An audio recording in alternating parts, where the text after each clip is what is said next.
Good evening बच्चों। देखिए, मैं Nelson Mandela long walk to freedom का 2 पार्ट पढ़ा चुका हूँ। अब मैं तीसरा पार्ट पढ़ाने चल रहा हूँ। आप लोगों को हिंदी में इसका अर्थ बताने चल रहा हूँ और इसके बाद ये खत्म होगा तो इसके क्वेश्चन आंसर सॉल्व कराएंगे। जो बच्चे Nelson Mandela long walk to freedom में फंसते हैं, उनको परेशानी होती है, तो वो कॉपी पेन लेकर बैठ जाएं और उनको जहां-जहां परेशानी होती है, जिस वर्ड मीनिंग में, मैं उसको बताता चल जाऊंगा और आप लोग इसको नोट करिए और लिख उसको याद करते जाइए और हिंदी में उसका अर्थ समझते जाइए। देखिए, एक चीज ध्यान दीजिएगा कि क्वेश्चन आंसर कहानी के अनुसार आप बनाना सीखें, न कि याद करें। ठीक है? जैसे हम पढ़ा रहे हैं, आप माइंड में उसको घुसाते चले जाइए, उसको रटते चले जाइए, याद करते जाइए ये कि कहानी क्या है। क्वेश्चन आंसर बार-बार भूल जाता है, लेकिन कहानी याद रहेगा तो आप बना सकते हो। चलिए शुरू करते हैं। लिखा है, यहाँ शुरू करना है, कॉरेज, विजडम एंड जनरॉसिटी। कॉरेज यानी साहस, विजडम बुद्धिमानी, जनरॉसिटी माने होता है सज्जनता, उदारता। That their like may never be known again, जो उन्हें पसंद होता था। उन्हें का मतलब यहाँ पे है उनके जो देशभक्त थे, जो आज उनके साथ नहीं हैं, माने नेल्सन मंडेला के साथ आज नहीं हैं, पहले लड़ाई में वो भी लड़े हैं, तो उन्हीं का दैट देयर लाइक, उनकी ये पसंद होती थी, मे नेवर बी नोन अगेन, ऐसे लोग तो अब मिलेंगे भी नहीं दोबारा। परहैप्स, शायद, it requires such depth of operation, शायद ऐसे लोगों को पाने के लिए कुछ गहरी चोटों का ऑपरेशन यानी अत्याचारों का यहाँ एक बनावट होना चाहिए, अत्याचार होना चाहिए, तभी जाकर ये ऐसे लोग पैदा होते हैं। अर्थात कह रहे हैं कि हमारे यहाँ इतना अत्याचार बढ़ गया था कि ऐसे लोगों को पैदा होना पड़ा। To create such height of character, इतने ऊंचे चरित्रवान लोगों को पाने के लिए पहले तो उनके साथ कुछ बुराई होता है, कुछ बुरा होता है, तब जाकर ऐसे लोग उत्पन्न होते हैं। अब देखिए, जब पहले से कुछ दिक्कत होगी तभी तो कुछ उनके साथ घटना घटेगी, उनके अच्छा होने के लिए चांस आएगा, कुछ लोग निकलेंगे। ठीक है, वही वो कह रहे हैं। फिर आगे है, my country is rich in the minerals and James. मेरा जो देश है, ये नेल्सन मंडेला बोल रहे हैं कि मेरा जो देश है, कंट्री यानी देश, इज रिच, वह बहुत अमीर है, इन द मिनरल्स, मिनरल्स में, खनिजों में, खनिज पदार्थों में मेरा देश काफी विकसित है, एंड जेम्स, और जो जेम्स है, रत्न पदार्थ में काफी विकसित है, that lies beneath it's soil, जो कि हमारे धरती के अंदर पाया जाता है। यानी कि नेल्सन मंडेला बता रहे हैं हमारे धरती के अंदर खनिज जो है बहुत मात्रा में है, रत्न बहुत मात्रा में पाए जाते हैं। आगे है, but I have always known, लेकिन मैं हमेशा से जानता हूं, दैट की इट्स ग्रेटेस्ट वेल्थ, कि यहाँ का जो सबसे बड़ा, सबसे मूल्यवान धन है, इज इट्स पीपुल, यहाँ के लोग हैं। ठीक है, नेल्सन मंडेला का कहना है यहाँ धन तो बहुत है, हमारे जमीन में गड़ी हुई, हमारे जमीन के अंदर खनिज और रत्न बहुत हैं, लेकिन हम मानते हैं कि हमारे यहाँ जो सबसे बड़ा धन है वो है यहाँ के लोग। फाइनर, बड़े सच्चे लोग, बड़े अच्छे लोग, एंड ट्रूअर, और बड़े सच्चे लोग, देन द प्योरेस्ट डायमंड, और कह रहे हैं कि शुद्ध हीरे से भी ज्यादा ये शुद्ध हैं, अच्छे हैं। ठीक है, तो यहां तक आप समझ गए होंगे। चलिए अब आगे चलते हैं इसके। चलिए आगे का पैराग्राफ देखते हैं। लिखा है, it is from these comrades, comrade का मतलब जो साथी होते हैं, साथ साथ काम करने वाले, इन द स्ट्रगल, यानी इस दौरान, युद्ध के दौरान या इस झगड़े के दौरान, दैट आई लर्नड, जो मैंने कि सीखा था, द मीनिंग ऑफ कॉरेज, साहस का अर्थ। तो चलिए पूरा समझते हैं। कहते हैं कि मैंने इन्हीं लोगों से साहस का अर्थ सीखा था और जूझना सीखा था, इन्हीं कॉमरेड से, यानी इन्हीं संगी साथियों से, इन्हीं मित्रों से मैंने जूझना और साहस का अर्थ भी सीखा था। टाइम एंड अगेन, और बार बार मुझे ऐसे सीखने को मिला था। आई हैव सीन, मैं देख चुका हूं, मेन एंड वोमेन, यहाँ के आदमियों को, यहाँ के औरतों को, risk and give their life for an idea, वो बहुत रिस्की हैं, बहुत ही रिस्क लेते हैं, यानी वो हमेशा अपने रिस्क पर काम करते हैं।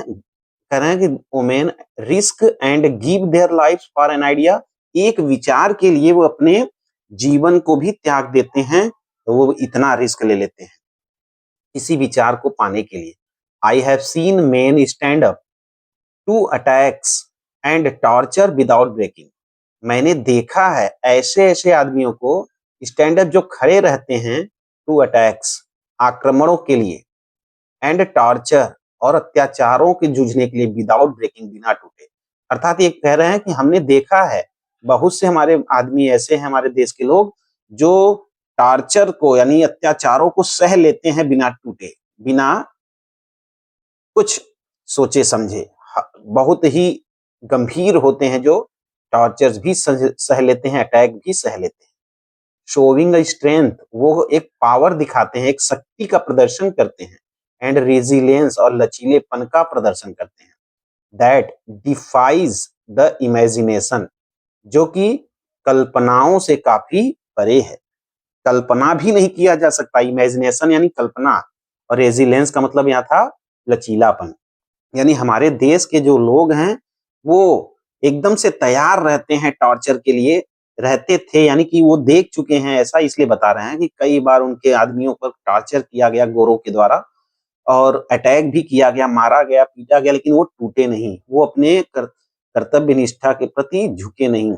शोविंग स्ट्रेंथ, इससे उनकी पावर समझ में आती है, शक्ति दिखती है, और लचीलापन, और ये जो था पूरा चीज वो डिफाइज द इमेजिनेशन, कल्पनाओं से परे था।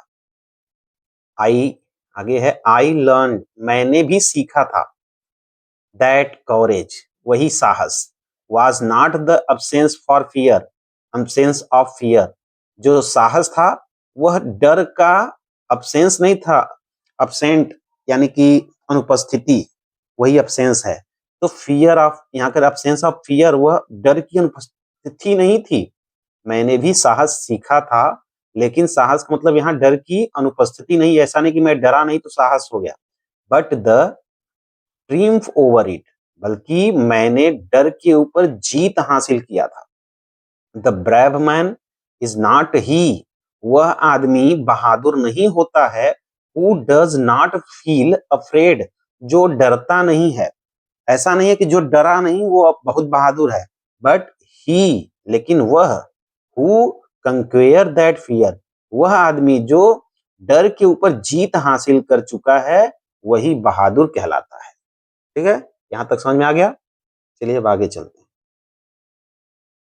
नो वन इज बॉर्न, कोई भी पैदा नहीं होता है hating another person because of the colour of his skin, ऐसा कोई भी पैदा नहीं होता जो कि एक दूसरे के कलर को देखकर घृणा करता हो। यानी पैदा से ही ये बात बोला जा रहा है कि कोई पैदा होते ही मान कभी भी नहीं सीखता कि वह काले वो लोगों से घृणा करे, यानी रंग को देखकर घृणा करना कोई पैदा होने पर ही नहीं सीख लेता। आर हिज बैकग्राउंड, या उसके बैकग्राउंड को देखकर, उसकी पिछली स्थिति को, उसके परिस्थिति को देखकर कोई भी घृणा करना नहीं सीखता है।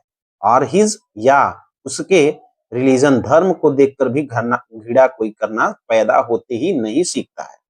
People must learn to hate, people जो होते हैं वो यहाँ पृथ्वी पर आकर बड़े होकर उन्हें सिखा दिया जाता है हेट, घृणा करना। पीपुल मस्ट लर्न, पीपुल को सीखना चाहिए, करें मस्ट मीन्स होता चाहिए, लेकिन सिखा दिया जाता है, यहाँ पे अर्थ है। And if they can learn to hate, और यदि वह सीख सकते हैं घृणा करना, they can be taught to love, तो वो प्यार करना भी सीख सकते हैं। For love comes more naturally to the human heart, कह रहे हैं कि जो प्यार होता है वह मानव के हृदय में प्राकृतिक रूप से चला आता है। लव, लव जो होता है वो मानव के जीवन में अपने आप आता है, लेकिन हेट जो है सिखाया जाता है। लोग बताते हैं अरे वो गंदे हैं उनसे घृणा करो, माता पिता या अगल बगल के लोग कुछ ऐसे होते हैं जो हेट करना सिखा देते हैं कि ये गंदी चीज है, इससे हेट करो, वो गंदे लोग हैं उनसे हेट करो। लेकिन जो लव होता है वो सीखना नहीं पड़ता, वो अपने आप हमारे हृदय में आ जाता है। देन इट्स अपोजिट, ठीक उसका उल्टा है, यानी कि हेट का ठीक उल्टा क्या है? लव। हेट को सिखाया जाता है, लव को नहीं। Even in the grimmest times in prison, कह रहे हैं कि प्रायः अपने कुछ ग्रीमेस्ट समय में जब मैं प्रिजन में था यानी जेल में कैद था, अपने कुछ पिछले समय में जब मैं जेल में था, when my comrade and I were pushed to our limit, जब मेरे मित्रों को और मुझे मारा जाता था या अत्याचार मेरे ऊपर किया जाता था, ऐसा अत्याचार जो लिमिट को भी क्रॉस कर देता था, अनलिमिटेड मारा जाता था, अनलिमिटेड अत्याचार किया जाता था हम लोगों के ऊपर।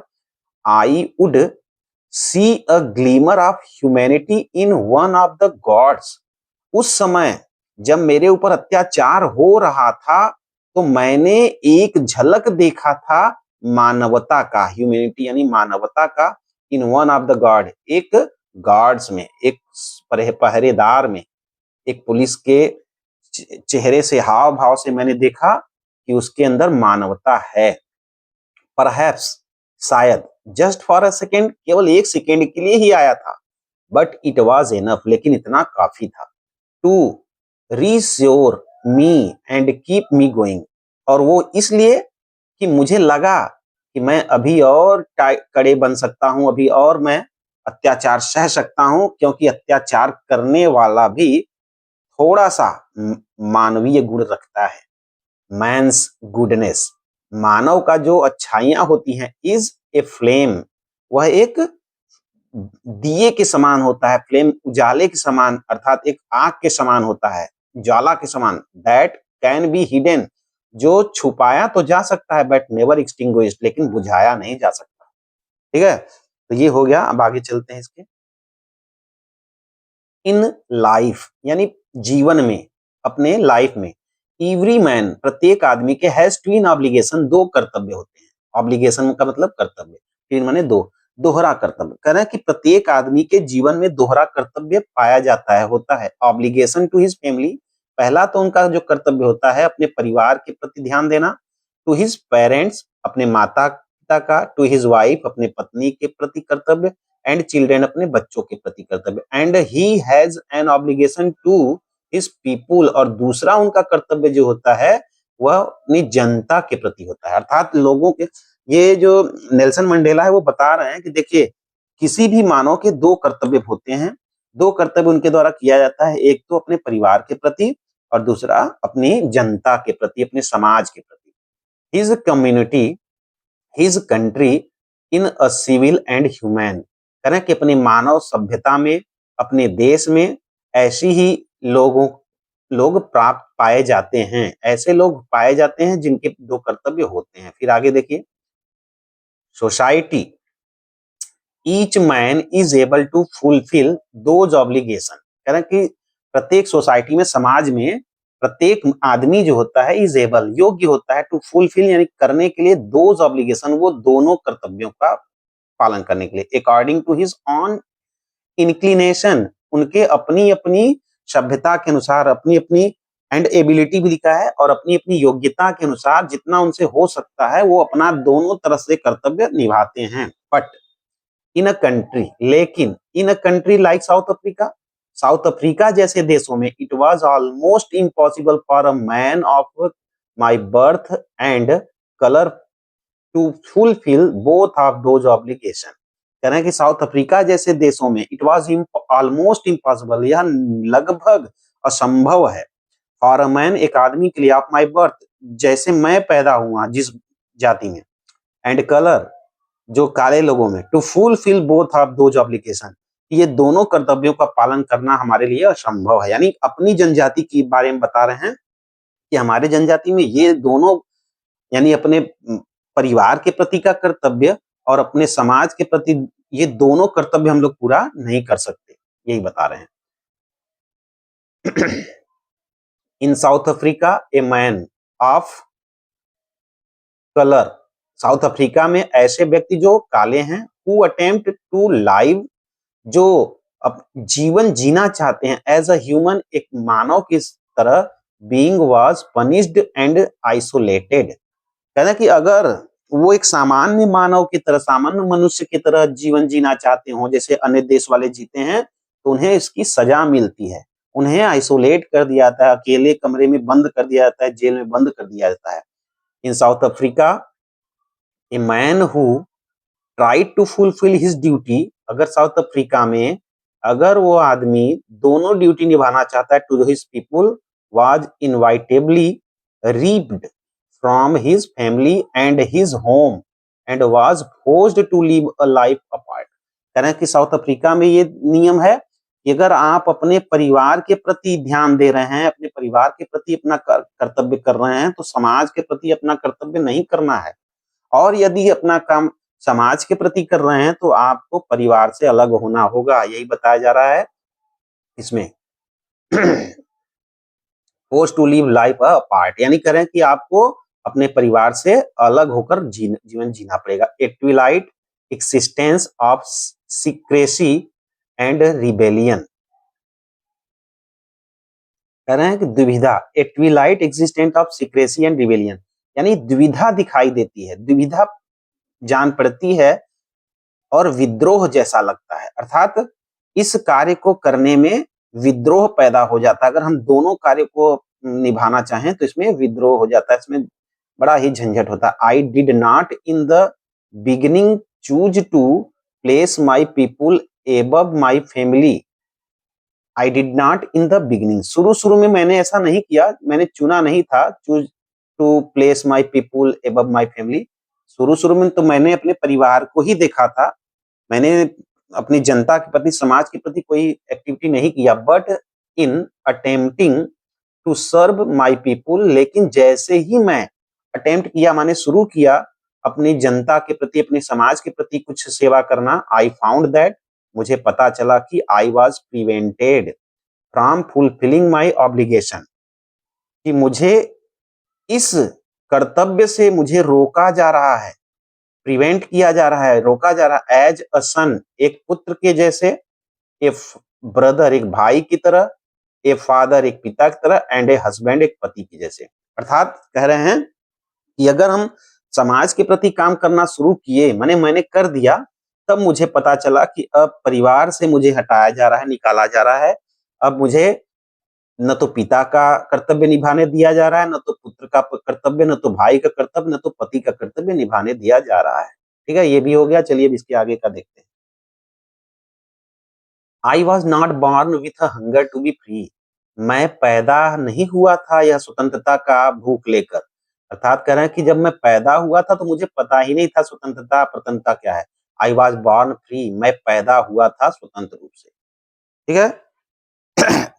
फ्री इन एवरी वे, मैं हर तरह से स्वतंत्र दिख रहा था। दैट आई कुड नो, जितना तक मुझे पता है। फ्री टू रन, मैं स्वतंत्र रूप से दौड़ता था। इन द फील्ड, मैदानों में। नियर माई मदर्स हट, अपने माँ के घर के आसपास। फ्री टू स्विम, मैं स्वतंत्र रूप से तैरता था। In the clear stream that ran through my village, जो मेरे गांव में नदियां बहती थी, तालाब था, मैं उसमें स्वतंत्र रूप से तैरता भी था।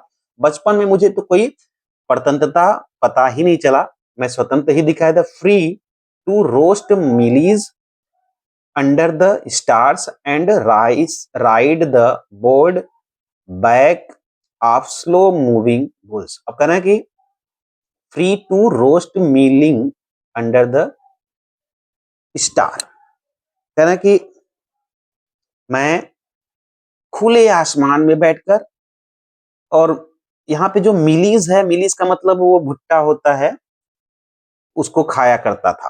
कहना कि मैं एकदम से फ्री, स्वतंत्र रूप से बैठकर तारों के सामने नीचे, अर्थात खुले आसमान में स्लो, और उसके बाद बैठ के खाया करता। आगे है the star and ride the board, और मैं चलाया भी करता था board backs of slow moving bulls. Bulls यानी कि जो वो होते हैं बैल, बैलगाड़ी की बात कर रहा है। बैलगाड़ी पर बैठकर मैं आराम से घुमा करता था, चलाता था, और मुझे तब भी स्वतंत्रता की कोई असर नहीं दिखाई देती थी। As long as I obeyed my father and abided my by the customs of my tribe, कहना कि एज लॉन्ग एज, जब तक कि आई ओबेड, मैंने पालन किया, माई फादर, अपने पिताजी की, and abided by the custom of my tribe, और एबाइडेड काट दिया गया था, बाय द कस्टम यानी कि रीति रिवाज से, ऑफ माई ट्राइब, मेरे ट्राइब से, मेरे जनजाति के जो रीति रिवाज से जब तक मैं उसका पालन करता रहा तब तक मुझे कोई दिक्कत नहीं आई, कोई परेशानी नहीं आई। I was not trouble by the laws of man और गॉड, और मुझे कहीं से भी कोई किसी भी चीज की दिक्कत नहीं हुई, परेशानी नहीं हुई, मुझे कोई भी परेशानी नहीं हुआ। ट्रबल मानी परेशानी, बाय द लॉ कानून के द्वारा भी, ऑफ मैन और गॉड और भगवान के द्वारा भी मुझे कोई परेशानी नहीं समझ में आया। चलिए अब आगे देखते हैं। It was only when I began to learn that my boyhood freedom was an illusion. मुझे यह इट वॉज ओनली वेन, यह तब मुझे पता चला या मुझे सीखने को मिला, आई बिगेन टू लर्न, मुझे पता चलने लगा, that my boyhood freedom was an evolution, कि मैं जब बचपन में जो मुझे स्वतंत्रता मिली थी वह सब छलावा था, झूठ था, वो सब झूठा था। When I discovered, जब मुझे पता चला, एज अ यंग मैन, जब मैं थोड़ा बड़ा हुआ और मुझे पता चला, दैट की my freedom had already been taken, कि मेरी स्वतंत्रता छीन ली गई है, फ्रॉम मी, मुझसे, that I began to hunger for it, और तभी से मैं उसका भूखा हो गया स्वतंत्रता का। यानी जब उन्हें लगा कि मैं स्वतंत्र नहीं हूं, तब वो स्वतंत्रता के लिए लड़ाई शुरू किए। एट फर्स्ट, सबसे पहले, एज अ स्टूडेंट, वह एक विद्यार्थी के रूप में स्वतंत्र होना चाहते थे। I wanted freedom only for my self, मैं केवल अपने आप को फ्री करने के लिए, स्वतंत्रता पाने के लिए पहले लड़ाई लड़ा। The transitory freedom of being able to stay out at night, मुझे ऐसी आजादी चाहिए थी कि मैं चाहे जहां चाहूं वहां स्वतंत्र रूप से आवागमन कर सकूं, ट्रांजिटरी यानी आवागमन कर सकूं, और मैं इतने योग्य हो सकूं कि जहां चाहूं वहां रात में ठहर भी सकूं। स्टे आउट एट नाइट यानी कि रात्रि में बाहर कहीं भी मैं रुक सकूं, ऐसी मुझे स्वतंत्रता चाहने लगी। रीड व्हाट आई प्लीज्ड, और मैं वह सब पढ़ सकूं जो मुझे अच्छा लगता, and go where I choose, और मैं वहां जा सकूं जहां मुझे जाना का इच्छा होता है। Later as a young man in Johannesburg, बाद में एक एक नवयुवक आदमी, जैसा कि जोहान्सबर्ग में, यानी जोहान्सबर्ग एक देश, एक शहर का नाम है साउथ अफ्रीका के, जैसा कि हर जोहान्सबर्ग का लड़का यंग चाहता है। I yearned for the basic and honourable freedom of achieving my potential. I yearned, मुझे इच्छा थी पाने की, फॉर द बेसिक, वो मेरा साधारण, सरल, एंड ऑनरेबल, अपना सम्माननीय, फ्रीडम, स्वतंत्रता, ऑफ अचीविंग, और मुझे वो चाहिए था, माई पोटेंशियल, मेरी जो ताकत थी वह मुझे चाहिए था, मेरे अंदर जो क्षमता है वह मेरा छीन लिया गया, मेरा पावर छीन लिया गया, वही मुझे चाहिए था। आगे है, ऑफ अर्निंग माई कीप, मैं इसे ही प्राप्त करना चाहता था, ये मेरी अर्निंग थी, इसे मैं पाना चाहता था, ये मुझे चाहिए था। Of marrying and having a family, एक ऐसे परिवार के लिए जो शादीशुदा हो और जिसके परिवार हैं, जिसके परिवार में कई सदस्य हैं। The freedom not be to be obstructed in a lawful life, करें कि वैसी स्वतंत्रता, नॉट टू बी ऑब्स्ट्रक्टेड, छीना नहीं जा सकता, इन अ लॉफुल लाइफ, किसी भी कानून के द्वारा। चलिए अब आगे देखें।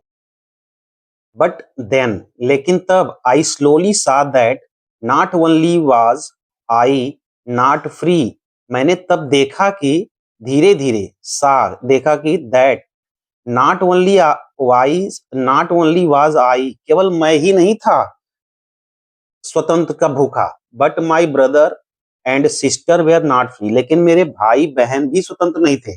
केवल मैं ही ऐसा नहीं था कि मैं स्वतंत्र नहीं था, मैं परतंत्र गुलाम था, लेकिन मेरे जैसे मेरे भाई बहन भी यही महसूस कर रहे थे। आई शाह, मैंने देखा, that it was not just my freedom that was curtailed, फिर मैंने देखा कि यह केवल मेरा ही नहीं स्वतंत्रता छीन लिया गया है, but the freedom of everyone, हर एक व्यक्ति की स्वतंत्रता छीन ली गई है, who looked like I did, जो मेरे जैसे हैं, यानी कि मेरे जैसे जनजाति के लोग की स्वतंत्रता छीन ली गई थी, केवल मेरा नहीं, मेरे जनजाति के जैसे लोगों की, सबकी। That is when I joined the African national Congress, तभी मैंने अफ्रीकन नेशनल कांग्रेस जो है ज्वाइन कर लिया। ये क्या है? पॉलिटिकल एक सिस्टम था, एक पार्टी था। एंड दैट इज व्हेन, और तभी the hunger of my on freedom became, तभी से मेरे अंदर स्वतंत्रता की भूख जग गई। The greater hunger for the freedom, और स्वतंत्रता के लिए काफी मेरे अंदर भूख भर गया, मैं स्वतंत्रता पाने का एकदम उत्सुक हो गया। चलिए अब आगे देखते हैं। यही है नेल्सन मंडेला। लिखा है of my people, it was this desire for the freedom of my people to live their lives with dignity and self-respect that animated my life।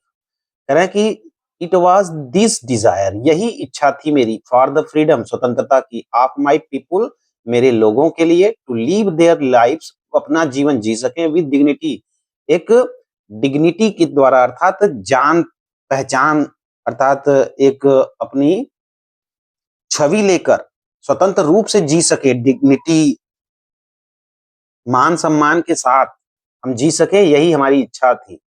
And self respect, और स्वयं का जो रिस्पेक्ट था वह भी मेरा बना रहे। दैट एनिमेटेड माई लाइफ, जो मेरे जीवन को एनिमेट कर सकता है, चला फिरा सकता है, अर्थात मेरे जीवन को चलाने के लिए मुझे मेरी स्वतंत्रता चाहिए थी। आगे है that transformed a frightened young man into a bold one, और तभी से मैं बदल गया। मैं एक पहले डरपोक लड़का था और फ्राइटेंड था, यानी डरपोक था, और बन गया एक बोल्ड, बहादुर। That drove a law abiding attorney to become a criminal, और फिर मैं, जो कि कानून को मानने वाला, कानून का रक्षक, अब कानून को तोड़ने वाला एक क्रिमिनल, एक अपराधी बन गया। That turned a family loving husband into a man without a home, और मेरे जैसा, यानी मैं परिवार से बहुत प्रेम करने वाला आदमी, अब मुझे परिवार से निकाल दिया गया। और दैट कहाँ गया, loving husband into man without at home, और मैं ऐसा व्यक्ति बन गया जो बिना घर का हो गया, अर्थात अपने परिवार से प्रेम करने वाला व्यक्ति, अब मैं घर के बाहर रहने लगा, घर जाना मेरा छूट गया, अर्थात एक ड्यूटी मैंने निभाया, एक कर्तव्य निभाया तो दूसरा का मेरा छुड़ा दिया गया। आगे है that forced a life loving man to live like a monk, मैं जैसा, मेरे जैसा व्यक्ति जो जीवन से बड़ा प्रेम करता था, अपने परिवार से बड़ा प्रेम करता था, मुझे मॉन्क जैसा, यानी भिक्षु जैसा, भिक्षुक यानी कि जैसे घर का त्यागा, गृह त्यागी वाला, भिक्षुक जैसा बना दिया गया। I am no more virtuous और self sacrificing than the next man. कह रहे हैं कि I am no more virtuous, मेरे अंदर इतना क्वालिटी नहीं था, इतना गुण नहीं था, और इतना, या सेल्फ सेक्रीफाइसिंग, इतना मेरे अंदर सेक्रीफाइस करने का, बलिदान देने का पावर नहीं था, द नेक्स्ट मैन, लेकिन अब मैं बन गया। बट आई फाउंडेड दैट, लेकिन मैंने पाया कि I could not even enjoy the poor and limited freedoms. फिर करा कि I could not even enjoy, मैं इंजॉय भी नहीं कर पाया द लिमिटेड फ्रीडम, ये जो बहुत लिमिटेड फ्रीडम था, अर्थात जितना स्वतंत्रता हमें मिली थी उतना मुझे अच्छा नहीं लग रहा था। I was allowed when I knew my people were not free, लेकिन जब मुझे ऐसा पता चला, वेन, तब, I knew my people were not free, मैं जब जाना कि मेरे लोग स्वतंत्र नहीं थे, फ्रीडम इज इनविजिबल, इंडिविजिबल, स्वतंत्रता केवल अकेली है, यानी गोरे लोगों के लिए। The chain on any one of my people were the chain on all of them, कारण जो चैन, श्रृंखला थी, of any one of my people, मेरे जैसे लोगों के, were the chain on all of them, वह उन लोगों के कारण था। The chains on all of my people were the chains on me, और जो chains on all my people, मेरे लोगों के ऊपर जो ये चैन था, श्रृंखला कड़ी था, were the chain of me, वह मेरे ऊपर था। अर्थात इनका कहने का मतलब है कि हमारे जैसे लोग जो थे उनके ऊपर कड़ी था, पहरेदारी था, वो स्वतंत्र नहीं थे। अगर मेरे लोगों के ऐसे ऊपर है तो समझ लीजिए मेरे ऊपर भी है। आगे I knew that the oppressor must be liberated just as surely as the oppressed. I knew, मैं जानता था, that कि the oppressor यानी अत्याचार करने वाला व्यक्ति must be liberated, वह स्वतंत्र होता है, just as surely as the oppressed, जितना कि निश्चित रूप से oppressed होता, अत्याचार होता है। अत्याचारी तभी तक वो फ्री होता है जब तक अत्याचारी होते हैं, अत्याचार सहने वाले होते हैं। A man who takes away another man's freedoms is prisoner of hatred, एक ऐसा व्यक्ति जो छीन लेता है दूसरों की स्वतंत्रता को, इज अ प्रिजनर, कैदी के समान कैद कर देता है, ऑफ हैट्रेड। तो ये लिखा है ए प्रिजनर ऑफ हैट्रेड, वह घृणा का एक कैदी होता है। He is locked behind the bars of prejudice and narrow mindedness, ऐसे व्यक्ति जो होते हैं वह अपने ही सोच के जो है वो एक कैदी होते हैं, अपने एक नैरो माने एक छोटी सोच के कैद होते हैं, कैदी होते हैं, वो खुद परेशान रहते हैं अपने आप में। I am not truly free, मैं स्वतंत्र नहीं हूं एकदम सत्य में। If I am taking away someone ills freedom, कह रहे हैं कि मैं तब तक स्वतंत्रता महसूस नहीं करता हूं जब तक मैं दूसरों की स्वतंत्रता नहीं दे देता। अर्थात मैं किसी की स्वतंत्रता को छीनना चाहता हूं तो मैं भी स्वतंत्र नहीं रह सकता। क्यों? ऐसा इसलिए कहा जाता है कि हम तो उसी के पीछे पड़े रहेंगे कि उसको हम सुख न देखने पाए, उसको खुशी न देखने पाए, उसकी स्वतंत्रता छीनते जाएं। हम खुद परेशान रहेंगे उसके पीछे, तो हम कहाँ स्वतंत्र रहे। यही वह कहना चाहते हैं। Just assuredly as I am not free when my freedom is taken from me, कह रहे हैं just as surely, ठीक वैसे ही तरह as I am not free, मैं स्वतंत्र नहीं रह सकता when my freedom is taken from me, जब मेरी स्वतंत्रता मुझसे छीन ली जाती है। The oppressed and the oppressor, अत्याचार और अत्याचारी alike are robbed of their humanity, अपनी मानवता का रॉब्ड कर लेते हैं, लूट कर लेते हैं, मानवता का लूट कर लेते हैं, अर्थात वो मानवता का भी त्याग कर देते हैं ऐसे लोग। ठीक है, तो ये हो गया समाप्त Nelson Mandela long walk to freedom. ठीक है, इसका चैप्टर समाप्त हो गया है। अब हम आप लोगों को इसका क्वेश्चन आंसर सॉल्व करवा के एक वीडियो बनाएंगे, उस पर डाल देंगे। तो मुझे उम्मीद है कि आप लोगों को अच्छे से समझ में आ गया होगा। एक बार आप लोग इसको अगर एक बार में न समझ में आए तो कई बार देखिए, इस वीडियो को एक दो बार देखेंगे तो फिर क्लियर हो जाएगा। ठीक है, तो इस तरह से लॉन्ग वॉक टू फ्रीडम जो है चैप्टर था वो मैंने आप लोगों को समझा दिया। ये अब आप लोग देख लीजिए, तैयारी करिए। इसके अलावा मैं अभी और भी लेसन्स और भी चैप्टर्स जो हैं इस पे लोड कर दूंगा, अपलोड कर दूंगा, आप लोग उसे भी देख लीजिएगा। अगर वीडियो अच्छा लग रहा हो उसे लाइक कीजिए, शेयर कीजिए तथा मेरे चैनल को सब्सक्राइब भी कीजिए। धन्यवाद।